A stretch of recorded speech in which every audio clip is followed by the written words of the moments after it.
অন্যের ব্যথায় যদি ব্যথা না লাগে মানুষ হওয়া যায় না, অন্যের অপমানে যদি অপমান না লাগে মানুষ হওয়া যায় না।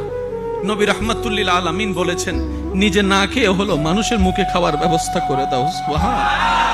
তোমার দুশমনও যদি ঘরের দ্বারে আসে অভাব নিয়ে, সামর্থ্য থাকলে তাকে খাবার দিয়ে বিদায় করো, যদি সেটা তোমার না থাকে সুন্দর একটা কথা দিয়ে হলো তাকে বিদায় দাও। এটার নামই ইসলাম। আমাদের বর্তমানে একটা বদভ্যাস হয়ে গিয়েছে, যে কারো অনুমতি ছাড়া যে কারো ছবি তুলে ভিডিও করে আমরা ফেসবুকে ছেড়ে দিচ্ছি। এটা মারাত্মক রকমের একটা গুনাহ এবং মারাত্মক রকমের একটা অমানসিকতার কাজ। একজন মানুষ গাড়িতে বসে আছে, আমি ছবিটা তুলে ফেসবুকে দিয়ে দিলাম, লাইভ দিয়ে দিলাম। এটা কখনো সুস্থ মানুষের কাজ হতে, আওয়াজ দিয়ে বলুন, সুস্থ মানুষের কাজ হতে। একটা জিনিস মনে রাখবেন, নবী রাহমাতুল্লিল আলামিন কত সুন্দর সমাধান দিয়েছে।